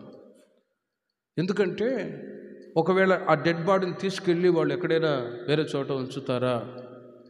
ప్రాముఖ్యమైనటువంటి వ్యక్తుల యొక్క డెడ్ బాడీస్ని వాళ్ళు ఏం చేస్తారంటే జాగ్రత్తగా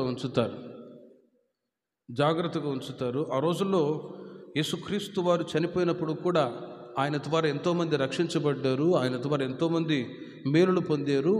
ఈయన చనిపోయిన ఈ శవాన్ని కూడా ఎవరైనా తీసుకెళ్తారేమో అన్నట్లుగా ఆ రాయిని భద్రం చేసి ఉంచినా కూడా ఒక దూత వచ్చి ఆ రాయిని పొర్లించారు. క్రీస్తు సమాధుల నుండి బయటకు వచ్చారు.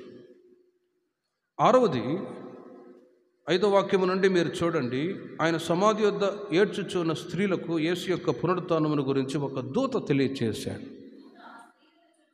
రాయి పొర్లింపబడింది. దూత ఆ స్త్రీలను చూచి, భయపడకుడి, సిలువ వేయబడిన యేసుక్రీస్తుని మీరు వెతుకుచున్నారని తెలియను. తాను చెప్పినట్టే ఆయన లేచి ఉన్నాడు.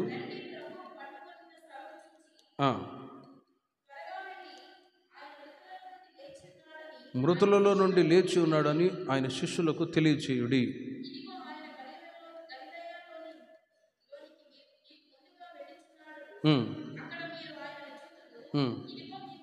ఇదిగో మీతో చెప్పితిని. దేవుని యొక్క దూత చెప్పిన మాట.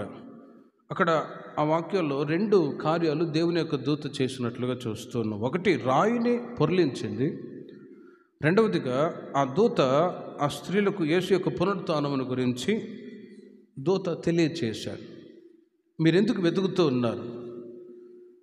ఆయన ఇక్కడ లేడు, తాను చెప్పినట్టే ఆయన లేచి ఉన్నాడు. రండి, ప్రభు పండుకునే స్థలము చూచి త్వరగా వెళ్ళి ఆయన మృతులలో నుండి లేచి ఉన్నాడని ఆయన శిష్యులకు తెలియచేయుడి.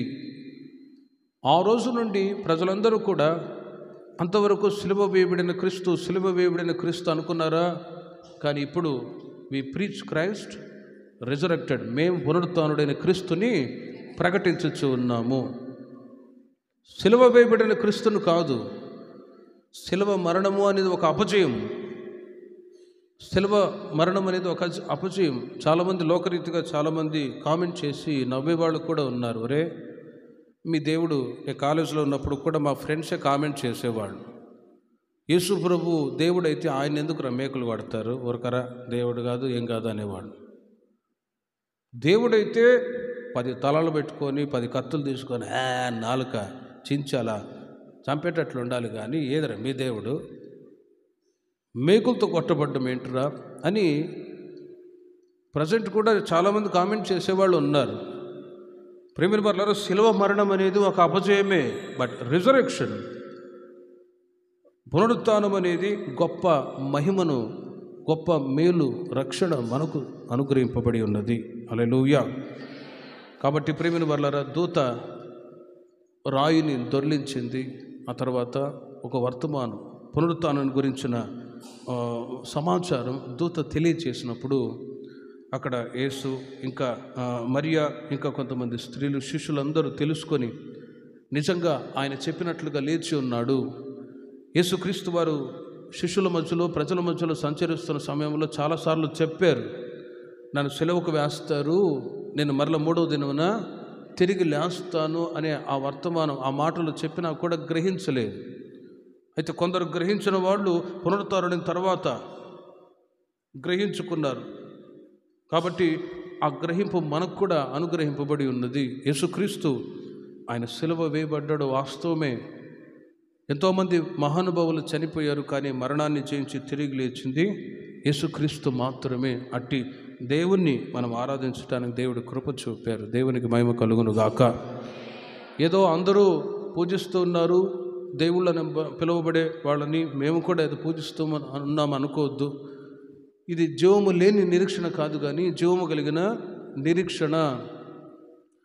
ఇది అక్షయమైన నిరీక్షణ. కాబట్టి ఈ మార్గంలో అంతవరకు ప్రభు యొక్క సన్నిధిలో మనము ఆత్మీయంగా అభివృద్ధి చెంది క్రీస్తు యొక్క ముఖ దర్శనాన్ని చూచి గుంపులో ఉందుముగాక.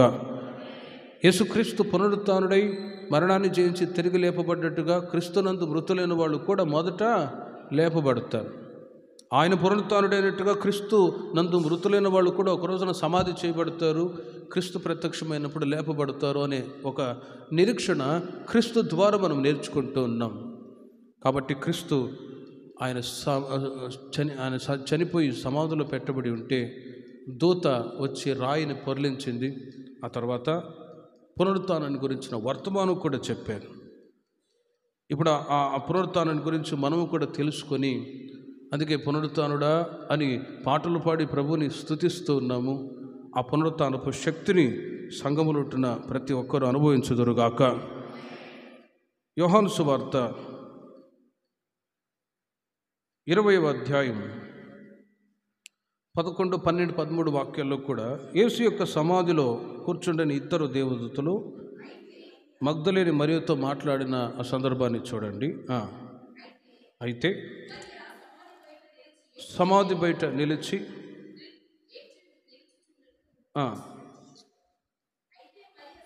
కంగారుపడు.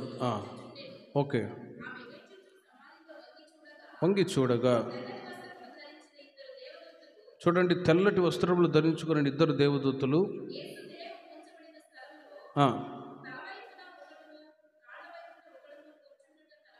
కనబడెను.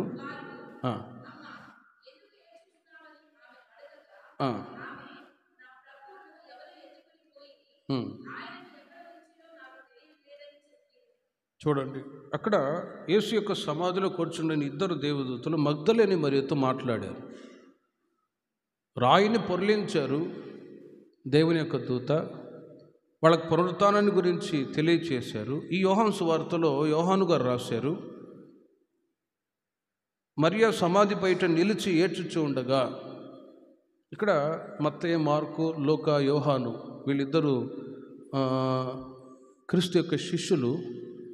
వాళ్ళు క్రీస్తుతో ఉంటున్న అనుబంధాన్ని ఈ యొక్క సువార్తల్లో లోతుగా వాళ్ళు క్రీస్తుతో ఉంటున్న అనుబంధాన్ని బట్టి తెలియచేశారు. యోహాను గారు అంటారు, యోహాను గారు రాసిన మాటను బట్టి, మరియ సమాధి బయట నిలిచి ఏడ్చుచూ ఉండగా ఆమె ఏడ్చుచూ సమాధిలో వంగి చూడగా తెల్లని వస్త్రములు ధరించిన ఇద్దరు దేవదూతలు యేసు దేహము ఉంచబడిన స్థలములో తల వైపున ఒకడును కాళ్ళ వైపున ఒకడును కూర్చుండుట కనబడెను. వారు అంటారు, అమ్మా ఎందుకు ఏడ్చుచూ ఉన్నావు? అయ్యా, ప్రభువుని ఎవరో ఎత్తుకొని పోయారు, అందుకే ఏడుస్తున్నాను అన్నారు. కానీ ప్రేమిని వర్లారా, 14వ వాక్యం నుండి మీరు చూడండి. ఆమె ఈ మాట చెప్పి వెనుక తట్టు తిరిగి యేసు నిలిచి ఉండుట చూచెను, కానీ ఆయన యేసు అని గుర్తుపట్టలేదు. అక్కడ దూతలు అక్కడ ఉన్నారు. అప్పుడే పునరుత్థానుడి బయటకు వచ్చేసారు క్రీస్తు ఆ సమాధిలో నుండి. అక్కడ నిలిచి ఉన్న యేసుని చూచి ఈయన తోటమాలి అనుకుని అడుగుతుంది, ఎక్కడికైనా ఎత్తుకెళ్ళారా అని. యేసుప్రభువారు అంటున్నారు, అమ్మ ఎందుకు ఏడ్చుచూ ఉన్నావు? ఆ సందర్భాలన్నీ మీరు చూడండి. మరియకి ఒక డౌటు, ప్రభువుని ఎవరో తీసుకెళ్ళారు. మృపమితో చెప్పినట్లుగా ఒక విలువైన వ్యక్తి యొక్క శవం సమాధిలో భద్రంగా జాగ్రత్త చేస్తారు. ఎవరైనా తీసుకెళ్ళిపోయి ఏమైనా చేస్తారేమో, లేక ఆ యొక్క శవాన్ని, ఉదాహరణకి మీకు చెప్తాను, ఒసామా బిన్ లాడెన్ని అమెరికా వాళ్ళు షూట్ చేసి చంపేశారు. అమెరికాలో ఉంటున్న టవర్స్ని, బిజినెస్ సెంటర్స్ని ఫ్లైట్ విమానాలు ఉగ్రవాదుల ద్వారా పేల్చేశారు. మరి అమెరికా వాళ్ళు వదిలేరా? వదలలేదు. వాడు ఎక్కడో అరబ్ కంట్రీస్లో ఒక ఇంట్లో దాక్కొని ఉన్నా కూడా అక్కడికి వెళ్ళి డైరెక్ట్గా షూట్ చేసి డెడ్ బాడీని ఒక పెట్టెలో తీసుకెళ్ళి సముద్రంలో అగాధంలో వెళ్ళిపోయేటట్లుగా ఒక రాయిని కట్టి వదిలేశారు అంతే. ఒకవేళ ఆ డెడ్ బాడీ దొరికింది అనుకోండి, ఆ డెడ్ బాడీని తీసుకెళ్ళి అక్కడ జాగ్రత్త చేసి దానికి దర్గా కట్టి దానికి పూలదండలు వేస్తారు, దానికి ఈ పూజా కార్యక్రమాలు చేస్తారు. అందుకే వాళ్ళు అనుకుంటారు, ఈ గొప్ప వ్యక్తి శత్రువులను హతమార్చి మాకేదో మేలు చేశారు అని వాళ్ళు అరబ్బులు అనుకుంటారు. ఒసామా బిన్ లాడెన్ దేవుడు అనుకుంటారు. కానీ వాడు చేసిన అరాచకాలు మామూలుగా ఉండవు. అందుకే అమెరికా వాళ్ళు చంపేసి అతని యొక్క డెడ్ బాడీని తీసుకెళ్ళి ఒక రాయిని, పెద్ద రాయిని సమాధి పెట్టి కట్టి సముద్రం లోపలికి వెళ్ళిపోయేటట్టు వదిలేశారు. ఎందుకు మాట చెప్తున్నానంటే, ఎవరైనా మనుషుల దృష్టికి విలువైన వ్యక్తులుగా కనపడ్డారనుకోండి, వాళ్ళని తీసుకెళ్ళి జాగ్రత్త చేయడమో వాళ్ళని పూజించడమో చేస్తూ ఉంటారు. కానీ యేసుక్రీస్తు ఆయన గొప్ప దేవుని కుమారుడై ఉండగా ఆయన సమాధిలో భద్రం చేశారు. కానీ దేవదూతలు వచ్చి ఆయన పునరుత్థానుడవటానికి సహాయం చేశారు. ఆ సంభాషణలో యేసుప్రభువారు పునరుత్థానుడిన తర్వాత ఏడుస్తూ ఉన్న తల్లి దగ్గరికి వచ్చి, అమ్మా ఎందుకు ఏడ్చుచూ ఉన్నావు? అయ్యా, నీవు ఆయనను మోసుకొని పోయిన ఎడల ఆయన ఎక్కడ ఉంచుతావో నాతో చెప్పుము అన్నప్పుడు నేను ఆయన్ని ఎత్తుకొని పోదునని అంటుంది. అయితే యేసు ఆమెను చూచి మరియా అని పిలవగా, అప్పుడు ఈయనే బోధకుడు యేసయ్య అని, ప్రభు అని ఎరిగి ఆమె అన్న మాట చూడండి, ఆయన వైపు తిరిగి ఆయనను హెబ్రీ భాషలో రబ్బుని అని పిలిచెను. ఆ మాటకు బోధకుడు అని అర్థం.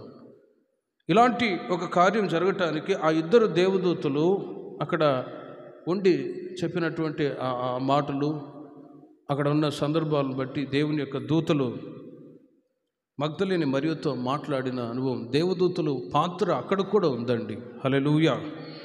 యేసు యొక్క సమాధిలో కూర్చుండిన ఇద్దరు దేవదూతలు మగ్దలేని మరియతో మాట్లాడారు. యోహాను సువార్త 5వ అధ్యాయము 2, 3, 4 వాక్యాల్లో మీరు చూడండి.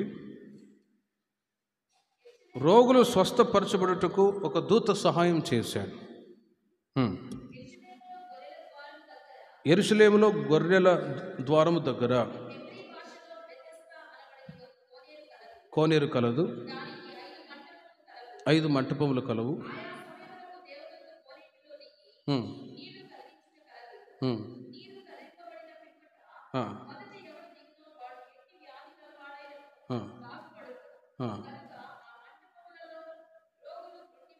రోగులు, గురుడివారు, కుంటివారు, ఊచకాలు చేతులు గలవారు గుంపులుగా పడి ఉండిరి. వీళ్ళందరూ ఎందుకు పడి ఉన్నారంటే, ఆ దూత ఎప్పుడు వచ్చి నీళ్లు కదిలిస్తుందా, కదిలింపబడిన ఆ నీళ్లను తాకిన వెంటనే మేము బాగుపడతామా అని ఎదురు చూస్తూ ఉన్నారు. కానీ ప్రియమైన వారలారా, దూత వచ్చి సహాయం చేయలేదు, రోగము నుంచి బాగు చేయలేదు. కానీ ఆ 38 ఏండ్ల నుండి వ్యాధి గల ఆ మనుషుడు వచ్చి యేసు వాడు పడి ఉండట చూచి, వాడు అప్పటికి బహుకాలము నుండి ఆ స్థితిలో ఉన్నాడని ఎరిగి, స్వస్థపడగోరుచున్నావా అని అడుగగా, ప్రేమిల వల్లరా 8వ వాక్యము నుండి మీరు ఆలోచించి చూడండి. దేవదూతలు ఆ కోనేరులో ఉన్న నీళ్ళని కదిలిస్తూ ఉన్నారు. వెంటనే రోగగ్రస్తులందరూ కూడా అక్కడ వెళ్ళి ఆ కదిలింపబడిన నీళ్లను తాగంగానే స్వస్థపరచబడుతూ ఉన్నారు. కానీ అక్కడికి యేసు ప్రభువారు వెళ్ళగా, త్రూ జీసస్ క్రైస్ట్, యేసుక్రీస్తు ద్వారా అక్కడ ఉంటున్న ఆ వ్యక్తి, మిగతా రోగులందరూ కూడా స్వస్థపరచబడిరి. ఇక్కడ మీరు అర్థం చేసుకోండి, అక్కడ దేవదూతలు అక్కడ ముందుగా వెళ్ళి వాళ్ళు బాగుపడటానికి దేవుడు మార్గాన్ని సరళం చేస్తూ ఉన్నాడు. హల్లెలూయా.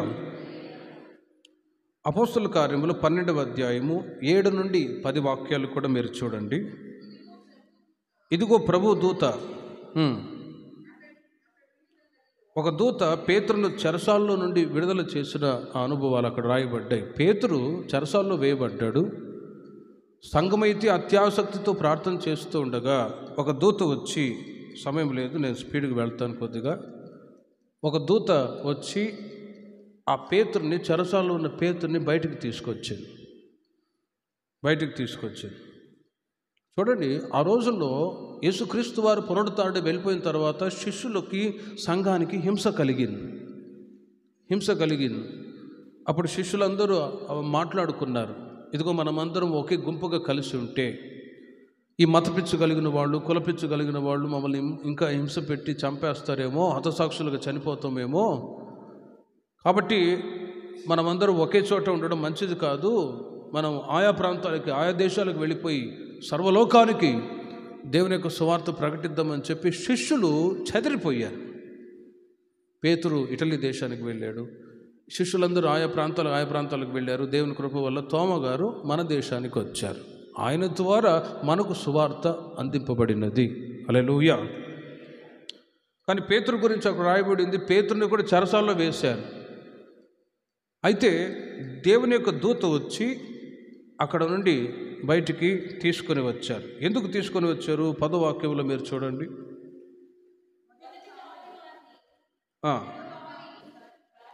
దాటి 11వ వాక్యములో, ప్రభు తన దూతను పంపి హేరోదు చేతిలో నుండి యూదులను, ప్రజలకు నాకు చేయను ఉద్దేశించిన వాటన్నిటి నుండి నన్ను తప్పించి ఉన్నాడని నాకు ఇప్పుడు నిజముగా తెలియనని.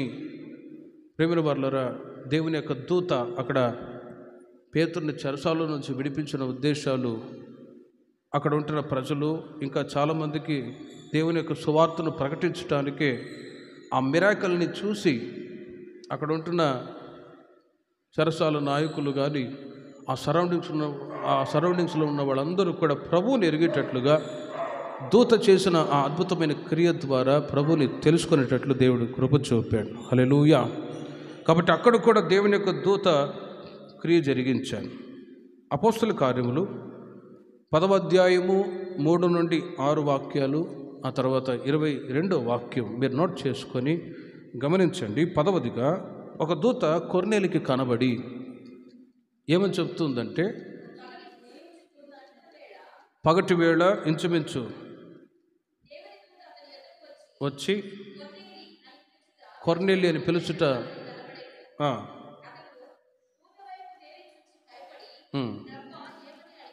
ఏమని అడిగాను,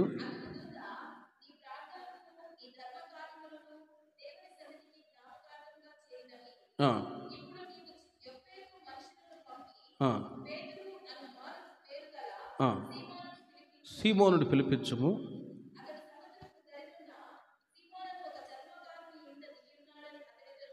చూడండి, ఒక దూత ఆయన యొద్దకు వచ్చి చెప్తూ ఉన్న మాటలు. కొర్నేలి అని పిలిచాడు. ప్రభు ఏమని అడిగితే, నీ ప్రార్థనలు ధర్మకార్యాలు వినబడ్డాయి. పేతురు అనే సేవకుని ఇంటికి పిలిపించుకొని నీవు ఒక ప్రార్థన కూడికను ఏర్పాటు చేసుకోవాలి. సేవకుని ఇంట్లో మీరు పిలిచి దేవుని యొక్క కార్యాలు మీరు తెలుసుకునేటట్లుగా, దేవుని యొక్క నామం మహిమపరచబడేటట్లుగా ఇంటికి ఆహ్వానించమని ఒక వర్తమానం. అదేవిధంగా కొర్నేలి దేవుని యొక్క దూత చెప్పినట్లుగానే పేతురు అనే సేవకుని ఇంటికి పిలిపించాడు. 22వ వాక్యంలో మీరు చూడండి, కొర్నేలి ఎలాంటి వాడు? నీతిమంతుడును, దేవునికి భయపడువాడును, యూదాజనులందరి వలన మంచి పేరు పొందినవాడునైనా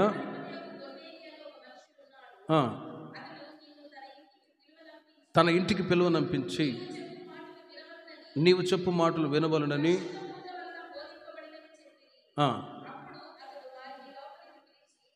ఆతిథ్యమిచ్చరి.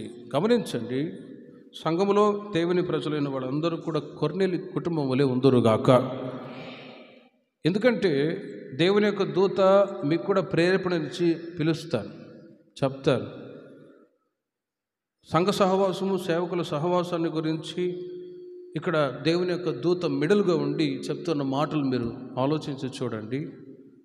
ఒక దూత చెప్తుంది, మీరు పేతురుని ఇంటికి పిలిపించుకోండి, ఆయన చెప్పే మాటలు వినాలి, ఆయన బోధ వినాలి, ఆయనకు ఆతిథ్యం ఇవ్వాలి. అందుకే fellowship with God and his disciple, దేవునితో దైవ సేవకుల యొక్క సహవాసములో అంటుకట్టబడిన అనుభవం పర్ఫెక్ట్గా ఉన్న వ్యక్తి బైబిల్ ఎవరంటే ఈ కొర్నేలి మాత్రమే. హల్లెలూయా. ఈ కొర్నేలి సేవకులన్నా, మందిరమన్నా, ప్రార్థన అన్నా ఎంత ప్రాణం కలిగిన వాడు మీరు ఆలోచించి చూడండి. ఎవరు సంఘాన్ని, సేవకుల్ని ఎక్కువగా ప్రేమించగలరు అంటే ఈ కొర్నేలి భక్తిపరుడు, తన ఇంటి వారందరితో కూడా దేవుని భయభక్తులు గలవాడై ప్రజలకు బహుధర్మము చేయొచ్చు ఓ మంచి సత్క్రియలు కలిగిన వ్యక్తి. సంఘంలో దేవుని ప్రజలైన మీకు సేవకుల యొక్క సహవాసం ఇవ్వబడినది అని అంటే, ప్రతి కార్యక్రమం చేయటానికి అక్కడ సేవకులు ఏర్పాటు చేయబడ్డారు. వచ్చుచు పోవచ్చు ఉండే అనుభవం సంఘంలో సేవకులకి ఇవ్వబడింది. మత్తయి సువార్త 10వ అధ్యాయము 12వ వాక్యాన్ని మీరు చూడండి. యేసు ప్రభువు వారు శిష్యులను ఇద్దరిని పిలిచి, మీరు ఎవరి ఇంటికైనా వెళ్ళినట్లయితే ఆ ఇంటిలో ప్రవేశించచ్చు, ఇంటి వారికి శుభమని చెప్పుడి. ఆ ఇల్లు యోగ్యమైనదైతే మీ సమాధానం వచ్చును,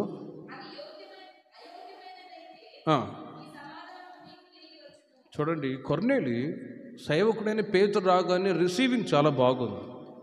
ఓ దూత చెప్పింది కాబట్టి. ఆయా సందర్భాల్లో ఒకసారి నేను కూడా విజిటింగ్కి వెళ్ళాలంటే ఊరికే వెళ్ళిపోను, ప్రార్థన చేసుకొని వెళ్తాను. ఈ ఊరిలో ఈ ఏరియాలో ఏంటికి వెళ్ళాలి, ఎవరి ఏరియా ఎక్కడ విజిటింగ్కి వెళ్ళాలి అని. ఒకసారి ఒక ఏరియాకి విజిటింగ్కి వెళ్తే వాళ్ళు అప్పుడే ఆ ఇంట్లో ఆ తల్లిగారు, అన్నయ్య ఇప్పుడే అనుకున్నామన్నా, అన్న వస్తే బాగుండు ప్రార్థన చేస్తే అనుకున్నాము, మీరే వచ్చేసారు. ఆత్మ కలిగించే ఐక్యత అంటారు, ఆత్మ కలిగించే ఐక్యత అంటారు. కొన్ని ఏరియాలకు మామూలు వెళ్ళాం అంటే చూస్తారు, ఎందుకు వచ్చారు పాస్టర్ గారు. రిసీవింగ్. దేవుని కృప వల్ల ఆంధ్రాలో మన విశ్వాసులు సేవకులన్నా మందిరమన్నా ప్రాణం విడుస్తారు. దేవునికి మహిమ కలుగును గాక. కొన్ని ప్రాంతాలు గమనించాలి, అట్లాగే చూస్తూ ఉంటారు, ఎందుకు వచ్చారా, 100 రూపాయలు పోయిద్దేమో అన్నట్టుగా. ప్రేమిని వర్లరా. కానీ ఆత్మీయతలు ఎదిగిన వాళ్ళే రిసీవింగ్ చేసుకోగలరు, అందరూ చేసుకోలేరు. అందుకే సాహసించి సాధ్యమైనంత వరకు ఎక్కువ విజిటింగ్ చేయటానికి ఇష్టపడతాను. కానీ పెద్దవాళ్ళు చెప్పారు, ఒక స్థితిలో ఉన్నప్పుడు సాధ్యమైన అక్కళ్ళు ఉన్నారు కదా, వాళ్ళని పంపించేసేయండి, మీరు ఎందుకులే, కోటాలు ప్రార్థనలు చూసుకోండి అని యేసు గారు చెప్పేవారు. అంటే రిసీవింగ్. కొర్నేలి చూడండి, పర్ఫెక్ట్ రిసీవింగ్. పేతురు రాగానే ఆయన ఏం చేస్తున్నారు, 25వ వాక్యంలో, పేతురు లోపలికి రాగా కొర్నేలి అతనిని ఎదుర్కొని, అపోస్తలుల కార్యములు 10వ అధ్యాయం 25వ వాక్యంలో, పేతురు లోపలికి రాగా కొర్నేలి అతనిని ఎదుర్కొని, చూడండి, రిసీవింగ్. ఈ రోజుల్లో నమస్కారం కాదు కదా, పాస్టర్ గారు రండి ప్రార్థన చేయండి అని ఒక రిసీవింగ్ చాలా ఇంపార్టెంట్ అండి. అక్కడ దేవుని యొక్క దూత చెప్పాడు కాబట్టి పేతురు ఆ ఇంట్లో రాబడ్డాడు. కనుక ప్రియమైన వారలారా, fellowship with God and his disciple చాలా ప్రాముఖ్యమైనది. సునేమిరాల గురించి బైబిల్లో మనం చదువుతూ ఉన్నాం. వచ్చుచు పోవచ్చు ఉండే అనుభవం. మీరు కనాను దేశానికి చేరేంత వరకు మీరు లేవీయులను విడవకూడదు సుమి అని అంటాడు. కాబట్టి దేవుడు మనకిచ్చిన ఈ సహవాసాన్ని బట్టి దేవునికి మహిమ కలుగునుగాక. దేవుని యొక్క దూత ఇంచుమించు 3 గంటలకు దూత అతని వద్దకు వచ్చి ఈ మాట చెప్పినప్పుడు కొర్నేలి పేతురుని ఇంటికి పిలిచి అక్కడ ఆతిథ్యం ఇచ్చారు. దేవుని యొక్క మాటలు విని ఆ కుటుంబము ఆశీర్వాదకరంగా ఉన్నది. అక్కడ చేరి వచ్చిన ప్రజలందరూ కూడా ఆధ్యాత్మిక జీవితంలో బలపరచబడ్డారు. అభిషేకం, అనాయింటింగ్ పవర్ అనుగ్రహింపబడి ఆ ఇల్లు దేవుని మహిమ చేత నింపబడి ఉన్నది. కాబట్టి కొర్నేలి కుటుంబం వలె మీ కుటుంబాలు కూడా ఉండునట్లు నా దేవుడు సహాయం చేయనుగాక. లూకా సువార్త 16వ అధ్యాయం 22వ వాక్యం. 16వ అధ్యాయం 22వ వాక్యాన్ని చూడండి. ఆ దరిద్రుడు చనిపోయి దేవుని దేవదూతల చేత, చూడండి, దేవదూతల చేత అబ్రహాము రొమ్మునకు ఆనుకొనుటకు కొనిపోబడెను. ఆ మాటను మీరు జాగ్రత్తగా ఆలోచించండి. ఓ లోతైన విషయాన్ని మీకు చెప్తాను. ఒక వ్యక్తి చనిపోయిన తర్వాత ఎక్కడికి వెళ్తాడు?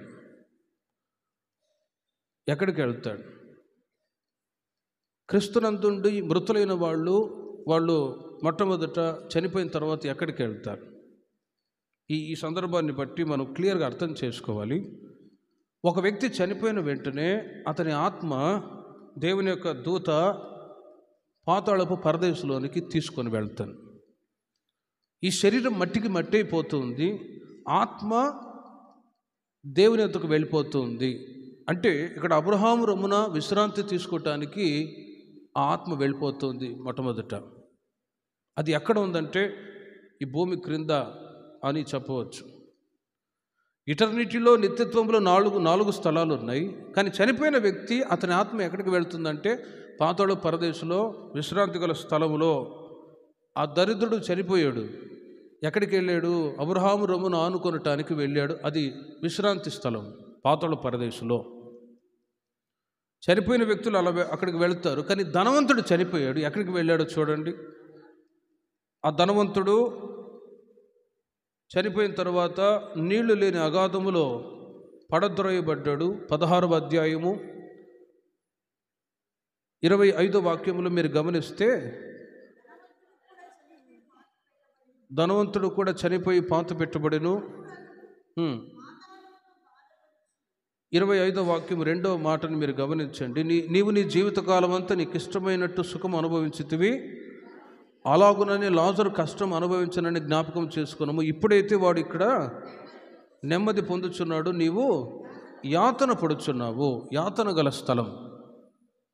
లోకంలో ప్రభువుని ఎరగకుండా లోక సంబంధమైన కార్యక్రమాల్లో పాపములో జీవిస్తూ ఒకవేళ చనిపోతే అతడు ఎక్కడికి వెళ్తాడు అంటే యాతన కలిగిన స్థలానికి. మరి దరిద్రుడు ఎక్కడికి వెళ్ళాడు? నెమ్మది గల స్థలానికి వెళ్ళాడు.